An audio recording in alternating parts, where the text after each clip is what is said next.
former Man United manager. This is fascinating stuff, actually. We're going to stay with this. Ole Gunner Solskjaer joined the We Stick to Football podcast on the Overlap and revealed that United had not one but two opportunities to sign Erling Haaland. The summer before I got here, I rang the club, said, you've got to sign this boy. And they said, no, they had enough reports, so no problem. Then I become the caretaker. Then we'd sold him to Salzburg, sell the club straight away, buy him straight away before he's plays for them. Because he didn't play for them for 3 or 4 months. Just sign him now because he's got a release clause. Yeah. We knew that. What kind of money would it have been? 20 million euros. Just makes you sick, doesn't it? Man City striker Erling Haaland is in action on talkSPORT tonight. His side take a 3-1 lead against Copenhagen. That's into the Champions League last 16. Second leg home tie from 8 p.m. I've got all the different lines, the big sort of headlines from this chat. It's a fascinating read. One of them, in no particular order, one of them, he was asked about Ronaldo returning, whether or not it was the right decision. He says it was the right decision. Excuse me. When he came here, he was happy to play 3 out of 4 matches because he knew he was getting older. But he wasn't happy if you left him out, and Sir Alex wasn't happy if you left him out. Yes, that last line I don't think's great because, listen, Solskjaer's the manager. We all know, every single football fan on the planet, past and present, knows exactly what Alex Ferguson did to for Manchester United Football Club. Mm-hmm. There's no one on the planet he should be getting involved in that decision. In terms, how can, I get it, them two have got a different... I sort of agree and disagree with you on that. How can you? Because it's Sir Alex. Yeah, but at some point the club has to move forward. I know it does. But you also have to respect who he is and what he's done for the club. And I'm sure... You are right, I'm pretty sure no one respects Sir Alex Ferguson more than Ole Gunnar Solskjaer. But there's no one on the planet that Fergie should be getting involved in team selection if Ole leaves him out. Do you know what I mean? At some point, he's got to stand on his own 2 feet and go, for the decision of the football club or for that particular game, Ronaldo can't play. And that should be the end of it. It should be the end of it. You are 100% right. Like, should be. And I get it. Fergie has done more for Manchester. I get all that. But at some point, reading that's not good. Yeah, if you're right. If you're not the manager, you're not the manager. No. Step aside. Exactly. You can ask his opinion and go, listen, I'm thinking about it. But if that's the case, then that shouldn't be public knowledge.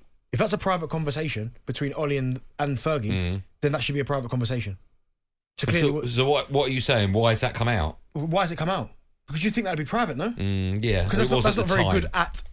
That's not very good on Fergie's part. No, I would imagine that relationship between Fergie and Erik ten Hag doesn't exist now. As in, I don't think Fergie's got any sway as to what the team looks like. Well, I bet you Fergie wasn't happy then when Erik ten Hag got rid of Ronaldo. No. He would have been... Because that's like... Them two have got an unbelievable friendship, haven't they? Yeah. So... Yeah, that line there was a bit... okay. Okay, there's another one here. It says, this is on missing out on Jude Bellingham. When Bellingham was in the building, I was there, so Alex was there. Roy should have been there. That's obviously Roy Keane. Brian Robson, Eric Cantona were also there trying to persuade him, but he knew what he wanted. He wanted X amount of minutes in the first team. He's the most mature 17-year-old I've ever seen in my life. Yeah, makes sense. Dortmund have got that. They've got a special ability to turn young players, some English players, but if you superstars. If you see a talent like that, and you see he's the most mature 17-year-old I've ever met, offer him the minutes. I get that, but at the time, and again, there's no disrespect to Manchester United, but even then, when he's talking about, it wasn't the most stable of environments, wasn't there? You had the situation with Maguire, the captain, Bruno, the Ronaldo situation. It wasn't the most stable, was it? So maybe the environment didn't suit him as much back then. But listen, he went to Dortmund and turned himself into a superstar. And I think at times you have a feeling for things, and maybe he got to United and he knows how big the club is, but he thought, no, do you know what? I can't. Do you know of players that have had that in their contracts? I need to be playing X amount of minutes, so I need to be one of the first names on the team sheet, etc. I've had no people in their contract they had to be the highest paid at all times. You do? Yeah. Yeah. Okay. That was at a club you've been at? At a club, yeah. Who was that? I'm telling you that. Why can't you tell me? I'm not doing that. You can tell me off air, but you can't tell me on air. So, but you? I've never heard of a player. Bet it was it you? No, I've never. Have you got that deal at talkSPORT? No, I've never heard of a player saying they need X amount of minutes. I've never heard that one. But I get it. Jude Bellingham at the time, he's 17 years old, and we always sit here and talk about him, and we think, have we missed something? Because it almost seems like from a couple of years ago, he was at Birmingham. He's at Real Madrid. Yeah, like what's happened in the middle? So, but I can understand that. But missing out on the Haaland one, it's nuts. 4 million was the first one. 17. Fair play to Ollie. He tried to convince him. Yeah. But I agree with you. The only thing I'll say is how many other players has an Ole seen, or other managers that gone, he's brilliant, get him for 4 million, he's great, get him for 8 million, and they have, or they haven't, and they've not been a great player. Yeah, I get that. I don't believe he's the only player he's ever picked out and went, he'll be an absolute worldie. No, and they didn't buy him. I mean, we look at who the players he did buy. So he bought Bruno Fernandes, who you say has been a success. Yeah. Jadon Sancho. This is Ole, right? Yeah, Jadon Sancho, no. Elanga. He was okay. Yeah. I mean, there's his debuts too. Players he bought: Harry Maguire. No. Jury's out. Varane can't stay fit. No. So you have to say some of them. You go, really? So you might be right on when you say that. But league finishes, right? This is what's interesting. 3rd, 2nd. That's unbelievable. And then he was sacked in November. Yeah. United finished 6th after he got sacked. He managed 158 games for Man United, won 92, lost 41. Is that a good record? It's not bad. I mean, losing 41 matches for a club like Manchester United just seems bonkers. Out of 160. Yeah. So you didn't lose 120. Yes, that's not bad. Okay, so one of the questions we'll be asking, and we'll start the last hour with that. Would you have Ole Gunnar Solskjaer, with his record and what you know, 3rd, 2nd, would you have him at your club? Do you think he could do a job for a side in the Premier League at the moment, Benny? Yeah, I'll have to look at the Premier League table and tell you where. He's not getting any of the top jobs. Okay, what about a Palace, for argument's sake? Yeah, of course. Yeah? Yeah. You could get that job? Yeah. I don't know how excited Palace fans would be, though. Okay. Brentford, if Thomas Frank goes? Yeah. Everton, if Dyche went? Potentially, yeah. Rob Edwards, if he left Luton? Yeah, I mean, yeah. Okay. So, yeah. Brighton? I don't know with Luton, actually, with Rob Edwards, because he's... I know, but if he went on to bigger and better Maybe. things. What about Brighton, Zerbi goes? I don't know. The way that they play football, I don't know. Okay, last one. West Ham. David Moyes were to leave. West Ham fans would be like, no. No, but do you think he could do a job there? He probably could, yeah, but West Ham fans wouldn't have it, I don't think. We're talking Ole Gunnar Solskjaer when we come back. Would you have him at your club? United fans, do you Would you think... have him back? No, of course not. Not for the reason of he's not good enough, but just United need a massive superstar as their next manager, don't they? They need a grade A manager. Tell me about Ole Gunnar Solskjaer. You're a Chelsea fan. All right. In my opinion, I think he will be better than Poch in every way. Who, Ole? It's not the best line in the world there. We'll try and get you back. Let's speak to... Is that Deck? My eyes are so bad. Is it Deck? Yeah, Deck. Hello, Deck. How you doing, guys? You all right? I'm great. Yeah, good. Who wins? One word. Ngannou or AJ? Who wins? Ngannou. Wow. Okay, everyone's going Ngannou. Go on, what do you want to say about Ole? You're a United fan. Yeah, basically, just a quick one. Just want to say hi to Darren. I used to live in Huntingdon, and obviously we know the same sort of people. And he was pretty good at football when we were youngsters. Lovely part of the world, that. Did you play against him then? Yeah, no, I used to play for a team called Rowdies when I was a kid. And Oh, Darren, the enemy. Yeah. But I was gone Manchester, Rowdy. Oh, I see. Did you play against him? Nah. He used to come up and jump in training every now and then, just for a laugh. All right. Is he nice? Did you ever see him in the street? Would he talk to people? Yeah. No, we were like the same year. He went to Hinchinbrook, I went to St Peter's. We all like knew the same sort of people. Definitely the enemy. If you went to St Peter's and Huntingdon. Go on then, listen, you're through to Darren Bent. What would you like to say to him? So basically, I just want to say definitely 1,000,000% I'll take him back any day of the week. And the reason for that, I really, truly believe that remember the season we finished second with Ole, right? Yeah. And the season after that, we were cursed because Ronaldo coming back. And now the problem was you can never not take Ronaldo back, could you? No one would ever say no to that coming back. And then Ronaldo comes back in, and he's just a bigger figure than Ole. But the season before, that team was amazing. So that the season after, we were meant to do well, but the whole dynamic changed. Ronaldo came in, and all the players, I think they just felt, they were playing under Ronaldo. They just didn't. They lost their confidence in a way. Yeah, that season you finished second. That's the one where you didn't lose a game away from home. Yeah. And do you know? I think he's Deck's right about one thing. I think certain players, and I understand it. When you play with top players, and listen, I never played with a player that was at that level. Do you know what I mean?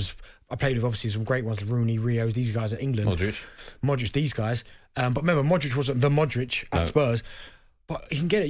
You see Ronaldo, someone like that, come into the dressing room. You can be at that inferior complex where you're like, oof, am I good enough? So naturally, you don't play your own game. You're just thinking, you get the ball, where's Ronaldo? I've got to pass to Ronaldo. I get that. I understand that. Let's speak to, I think, is this the Ole we spoke to a moment ago? Oh, no, it's a different Ole. Hello, Ole. Different Ole. You okay? I'm good. How are you? Not bad, thank you. First of all, can I give a shout out to my mate Jordan and say thank you for last Saturday? You had a great party and I enjoyed it, so thank you. Hold on. What sort of party was it? You can't just say that and expect to move on. What sort of party was it? No, it was his son's birthday party, and it was nice to be invited. Why do you not think you're going to get an invite? His son's third birthday party, and he had some friends round, so it was that's just nice. nice to see them. What'd you get his son? Nice to see them. What'd you get him? Sorry? What'd you get his son? I got his son. What's it called? I can't think what it's called. What is it? Like a water pistol sort of thing. You pour water in it, and it bubbles, and it goes. Yeah, Oh, that's nice. Nice, yeah. It's a nice little, It's a water gun. nice little gift. like a water gun. That's right. Can I just say, under Ollie, I thought we played really well, and we were fantastic. To me, it's the best football we've played under a manager since Sir Alex.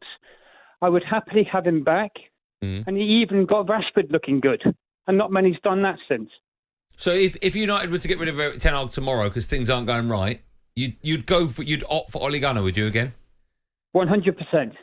Because the fans need a lift, and at the moment we're not getting it. I understand where you're coming from about us needing a top-level manager, but at the moment the club isn't top-level. Yeah, when we get Dan Ashworth in, when we get these other investors in, now the Glazers have finally sold 27%, I couldn't be happier.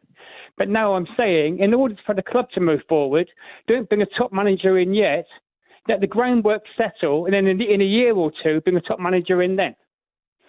Okay. Yeah. It's a risky game plan. I think because all the big heads are, are moving to the club now. Yeah. I think the next manager has to be, and also there's got to be time in there as well. We always say that, but I think you're right with the big hitter type. Tim is up next. Hello, Tim. Hello, mate. How you doing? Yeah, we're good. How are you, Timbo? Yeah, good, thanks. Yeah, Good. What would you like to say, Timbo? I would say that I'm not with all this revisionism about Ole Gunner Solskjaer. Unbelievable player, terrible manager, but never coached at the highest level adequately for me. Awful when he was in the Welsh team. Came to Manchester United. Had a quick bump from, after Mourinho because he wasn't Mourinho. Was a counter-attacking manager. We played on the break. The football was awful. Had boring midfield I've ever seen in my life. We couldn't retain the ball. He still to this day thinks Fred and McTominay are unbelievable players. I forgot about that. I can't. I love Ollie to bits, but I don't think the way forward is to bring back a manager who has no ability. He's not proven at the highest level. Yeah. I think Ten Hag, leave him until the end of the season. Let the chips fall where they may, and then do some proper investigation into who's available and recruit the right manager if you want to replace him. I think more importantly, we shouldn't be worrying about managers at this stage. We should be looking at the playing staff and thinking about how can we get these players out of our football club and start recruiting some proper footballers. Okay. Give me a name. Who would you like to see as the next manager if Erik ten Hag does go or call it a day or leave the club? Me? You? I don't think you'd manage him, would you? No, well, I probably wouldn't take the job. I've got to be honest, I would love to see someone like Dan in there because I think there's a guy that you can't talk back to. An Ancelotti, anyone who's so big in the game that these so-called superstars think they're bigger than them, they're not. That's why I think a big job like United, you need a proven manager because until we get the wage cap down and get the salaries down, these guys are always going to be more important than the manager on the balance sheet. That's got to change. That's the biggest problem with the club. Okay. England win the Euros. Southgate's free. No chance. Off the back of the Euros. No, I know what you're saying. Arteta goes to Real Madrid. You having Southgate win the Euros? No. But it's not about us, but if he's going to be there, what's wonder would you have him? I don't think Southgate gets a job in the Premier League. Do you? Maybe. Palace is probably the only one, right? Because of his connections. You should use Palace everything, hadn't you? Yeah. Palace I think he should go to Liverpool next, Southgate. I think he'd be a great manager for Liverpool, wins the Euros. Okay. No, you don't think so? Listen, look at Rice's face. Right? You do? Ryan's a Liverpool fan. What did you say in my ear? You'd love to see Southgate at Anfield. Okay, that's interesting. When we come back, we'll have You're some... a disgrace. talkSPORT Drive with Andy Goldstein. Monday to Friday afternoon from 4 on AM, on DAB, via the talkSPORT app and on your smart speaker. talkSPORT.